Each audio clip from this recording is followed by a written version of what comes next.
Je ne vais pas vous faire l'affront de vous parler de la stratégie de puissance de la France. Je rappellerai simplement quelques éléments avant de revenir sur ce qui me semble absolument indispensable, c'est-à-dire la pédagogie nécessaire pour qu'en France, on ait une autre image de la Russie et une image lucide pour faire du constructif. Alors, quelques mots sur la France. On sait très bien que la France est une puissance moyenne qui a des moyens limités, qui a des capacités encore de projection avec un certain savoir-faire que personne ne conteste, à commencer d'ailleurs par les Américains. Et l'opération au Mali, même si elle était un peu une démonstration, entre guillemets, reste quand même exemplaire à cet effet et montre que la France peut, avec 10 000 hommes, faire ce que les Américains devraient faire avec quelques dizaines de milliers. Ça, tout le monde le sait. Le deuxième élément, c'est que si j'écoute certaines déclarations, je sens qu'il y a en France une profonde division dans la perception de la posture de la Russie, telle que Philippe Pingot, justement, vient de la décrire, puisque à l'automne dernier, j'ai quand même entendu l'un des dirigeants de l'armée française dire, devant un parterre qui n'était pas un parterre fermé, un nouvel ennemi se lève à l'Est, et il parlait de la Russie, ce qui n'était pas forcément très encourageant comme déclaration. Mais je ne suis pas sûr que ce général ait pour autant pour autant la figure représentative de l'ensemble de la hiérarchie militaire française dans ce qu'elle peut penser des problèmes, ni même de la société française, comme vous l'avez dit il y a quelques minutes.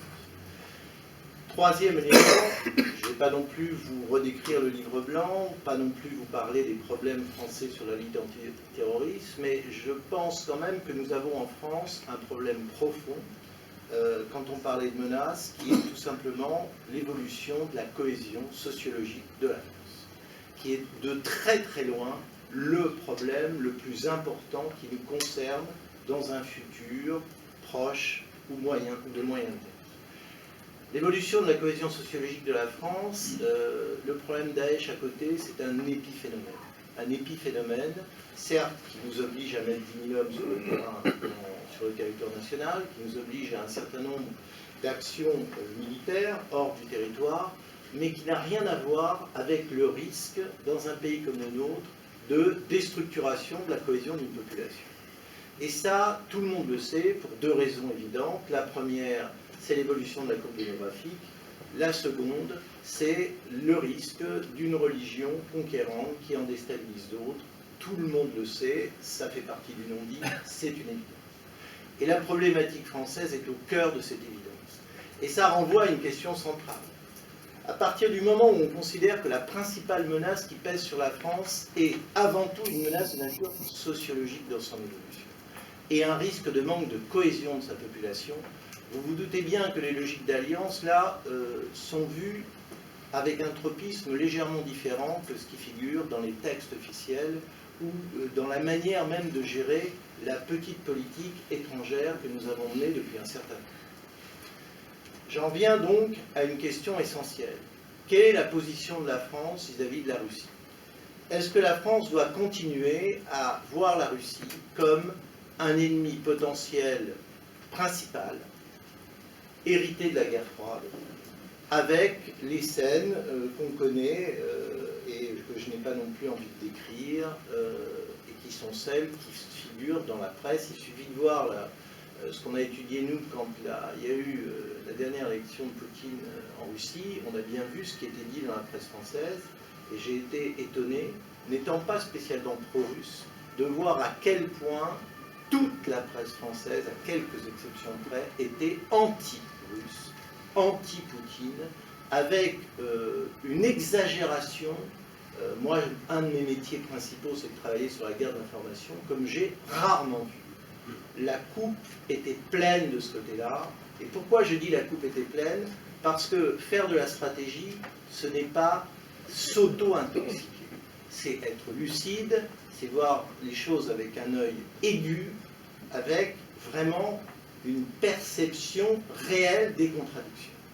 Ce que j'ai vu à ce moment-là, ce n'était pas le cas. Et là, je me suis dit, je le répète, je n'étais pas spécialement pro-russe.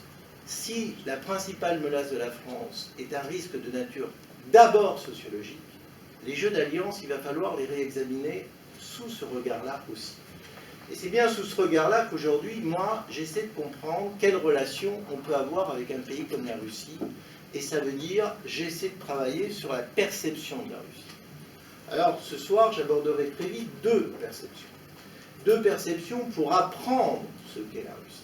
Et pour apprendre à la connaître, et pour voir quel type de passerelles peuvent être construites en sortant un peu du cadre que chaque Russe en France est un espion potentiel qui cherche à nous piller notre technologie et à nous affaiblir. Car c'est quand même, je le répète, hélas, la grille de lecture d'une partie de l'administration française, encore aujourd'hui, qu'elle soit militaire ou qu'elle soit policière. Et cette grille de lecture, je suis désolé, et je sais très bien qu'il y a des représentants de ces gens-là ici, je la trouve stupide. Je ne la trouve plus conforme à la réalité, et je la trouve même pénalisante dans son mode de fonctionnement. Alors pourquoi je trouve ça pénalisant?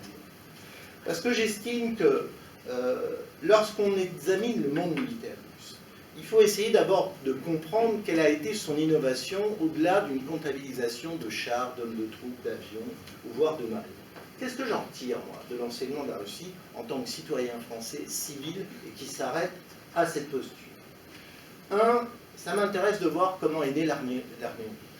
L'armée rouge, dans ce qu'on n'apprend pas forcément justement dans les écoles militaires françaises, c'est qu'est-ce que c'est que le syncrétisme.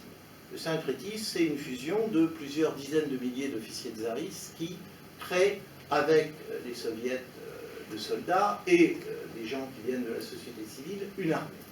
Exactement avec le même type de syncrétisme quand s'est créée l'armée de l'an 2, au début de la Révolution française, puisque c'est pas tout à fait dans les mêmes proportions, mais c'est avec le savoir-faire du canon Griboval et du système Griboval, devrais-je dire, et un certain nombre de transfuges de l'armée royaliste que l'armée française, révolutionnaire, a pu affronter toute l'Europe, puis devenir ensuite une armée comme on l'a connue sur Napoléon Ier. Il y a donc là un parallélisme qui m'intéresse. Ça veut dire que ce mot syncrétisme, c'est pas simplement qu'un épisode historique. C'est quelque chose qui mériterait d'être étudié avec un petit peu plus de précision. Deuxièmement, ce qu'on nous a, hélas, souvent caché pour des raisons de propagande, et ce qui est dommageable, heureusement qu'il y a un homme comme Jean Lepès qui nous donne des ouvrages de relecture un peu de la culture militaire russe, soviétique en particulier, c'est l'art opératif russe. C'est-à-dire qu'on a souvent procédé par effet de masse, c'est-à-dire l'armée rouge, c'était beaucoup d'hommes, c'était beaucoup de sacrifices humains pour arriver à un résultat qui a été celui qu'on a connu. Mais ce n'était pas que ça. C'était effectivement, dans cet art opératif, une science militaire, inventée en partie par Tukhachevski, avec notamment une capacité que les Occidentaux ont eu du mal, même encore aujourd'hui, à intégrer dans leur tête, c'est la compréhension de ces échecs, 41-43, la lecture attentive du savoir-faire allemand, la réappropriation d'une partie de ce savoir-faire pour l'appliquer ensuite dans les campagnes de 43 à 45. Et là, on peut apprendre beaucoup de choses, encore une fois, je remercie ce monsieur Jean Lepès, qui n'est pas militaire d'ailleurs, mais qui est en France, à ma connaissance, la seule personne qui a enfin réussi à sortir d'un cadre de propagande classique et qui nous permet un peu mieux comprendre ce qu'était l'armée rouge et comment elle a pu évoluer. Ce qui m'intéresse aussi, c'est les contradictions de la Russie. C'est la contradiction, la manière dont elle peut complètement échouer sur une attaque à 7 contre 1 en Finlande, et comment elle peut parfaitement réussir pour laver l'affront de la guerre de 1905 en battant l'armée japonaise dès 1939, ce qui va complètement changer les jeux d'alliance et les règles de la guerre durant ce conflit mondial. Cette situation paradoxale, elle est intéressante. Elle est intéressante parce qu'elle est illogique, mais elle n'est pas illogique dans l'histoire politique de la Russie. L'affront de 1905, c'était une priorité absolue. Et là, on peut dire que Staline a été plutôt intuitif au bon sens du terme et a su utiliser effectivement le militaire qui allait bien pour justement mener ce type de campagne. C'est déjà un premier groupe d'éléments qui sont intéressants pour bien comprendre que l'Union soviétique et la Russie, c'est pas quelque chose de monolithique créé par un ciment idéologique. C'est un peu plus compliqué que ça. Ça, je crois qu'en France, malheureusement, on ne se penche pas assez sur ce point. Deuxième point, le ressenti de la guerre froide. Le ressenti de la guerre froide, je ne vais pas non plus vous l'expliquer, vous le connaissez aussi bien que moi, mais ce qui m'intéresse quand même dans ce ressenti de la guerre froide, c'est la manière dont les soviétiques ont pu très habilement mener des jeux d'influence politico-militaire sur des secteurs qui ont coûté particulièrement cher au camp occidental. Je pense à la guerre du Vietnam en particulier, dans l'aide militaire, et je pense à des zones qui restent encore des zones d'ailleurs très sensibles, comme l'Angola ou d'autres. Cette période de la guerre froide, en fait, elle a très fortement, je dirais, pénalisé l'image qu'on peut retenir du système militaire soviétique, puisqu'en fait, c'est l'image du rouleau compresseur, de l'envahisseur, qui risque tout simplement de nous laminer. Et on s'est arrêté à ça. C'est pour ça que ce qui m'intéresse, c'est d'aller un petit peu plus loin, de dépasser le cadre strictement militaire, même si aujourd'hui on le redécouvre avec ce qui se passe en Syrie. On découvre que les Russes peuvent effectivement, avec des troupes qui ne sont pas les leurs, combiner des attaques aériennes avec des attaques au sol et avoir une efficacité qui n'est plus aujourd'hui contestable et qui est assez intéressante, vu quand même, rappelons-le, que les combats se situent pour beaucoup en zone urbaine, avec toutes les difficultés que théoriquement représente le combat en zone urbaine. Mais on a oublié des éléments essentiels, plutôt on a omis des éléments essentiels, c'est que la logistique continue à jouer un rôle majeur et qu'un homme qui n'a pas d'armes, plus de munitions pardon, pour se battre, est affaibli avec toutes les conséquences qu'on peut imaginer. Et on sait très bien qu'à ce niveau-là, les frappes occidentales, pour les problèmes que vous imaginez bien, dans les soutiens contradictoires divers et variés sur le terrain à certaines forces, eh bien, n'ont pas cherché à vraiment désorganiser cette logistique, du moins jusqu'à une période récente. Alors, cette perception non militaire, c'est-à-dire cette perception de la puissance russe, qu'est-ce que j'en retiens? Parce que c'est encore une fois quelque chose qu'il faut étudier en oubliant les phrases classiques, c'est-à-dire un bon rouge est un rouge mort, l'anticommunisme, etc., que je connais bien.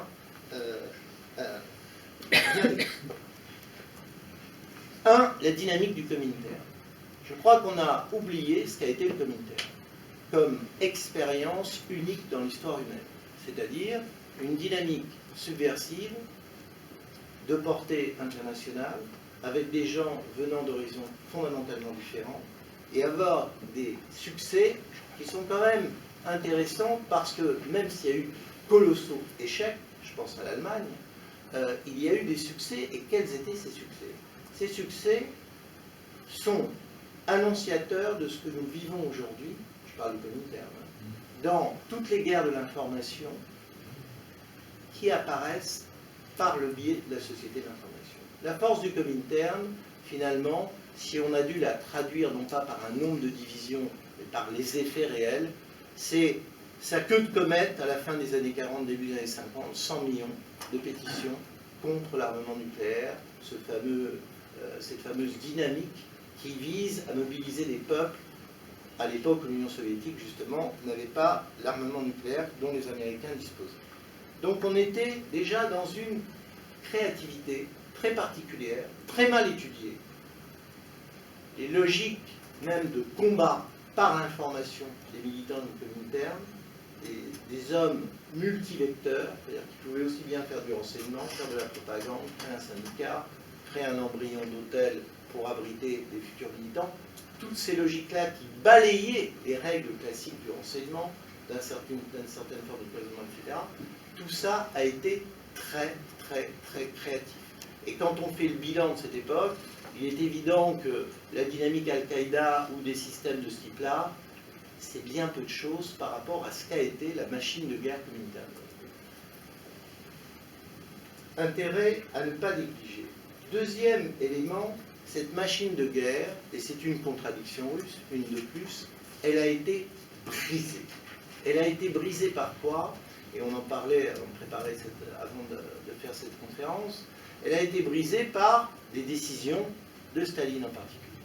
La livraison de plusieurs centaines de communistes allemands au ministère de sécurité du Reich au nom du pacte germano-soviétique, ça a été une démarche catastrophique pour le système soviétique dans sa réalité politique, car on brisait là un lien essentiel qui est le lien de la solidarité. On peut rajouter révolutionnaire pour ceux que ça intéresse, mais de lien essentiel de la solidarité dans l'engagement politique. C'est une contradiction russe. C'est une contradiction russe parce que même si Poutine dernièrement a sorti une certaine phrase sur le rôle des bolcheviks négatif par rapport à l'histoire de la Russie, je pense que c'est sur ces bilans-là qu'il faut creuser un peu davantage.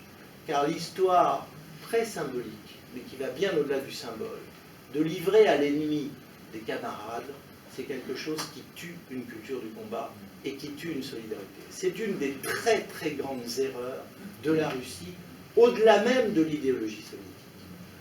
L'autre grande erreur, tout le monde la connaît, c'est le massacre de Katyn. Pourquoi? Parce qu'un pays qui se dit révolutionnaire ne peut pas institutionnaliser, et là je me mets même le problème du goulag à part, des crimes contre l'humanité, contre un autre peuple. Le massacre de Katyn, c'est une catastrophe dans l'image russe. C'est une catastrophe d'abord parce qu'elle a été, cette démarche, niée pendant très longtemps, et elle a plombé l'autre versant, devrais-je dire, d'une certaine forme de solidarité, c'est la solidarité entre les peuples. Solidarité entre les révolutionnaires, solidarité entre les peuples, deux grands points de faiblesse de l'héritage russe entre les deux guerres et après, surtout, la Seconde Guerre mondiale. Et ça a failli être mortel. Ça a failli être mortel car lorsqu'on regarde la manière dont a évolué la position de l'opinion publique mondiale à la fin des années 50, puis durant les années 60, il est clair que toute une partie de la jeunesse occidentale qui entrait dans la politique, et notamment à l'extrême gauche, et ce n'était pas qu'un petit phénomène anecdotique, s'est complètement dissocié de l'Union soviétique à cause de ça, et dissocié de manière durable, avec les conséquences qu'on a pu entrevoir après. Autre élément qui est très mal passé dans la perception de la puissance russe, vous parliez de problème impérialiste, c'est les comportements impérialistes. On va pas revenir sur l'épisode hongrois, on va pas revenir sur l'épisode tchèque, mais ça a été vécu comme, non pas des opérations présentées à l'époque de lutte contre des éléments contre-révolutionnaires, mais tout simplement comme des éléments de politique impérialiste par un pays qui dénonçait l'impérialisme. Donc là, on était vraiment dans une torsion qui ne pouvait pas être gérée sur un plan politique et dont il dégageait quelque chose de gênant.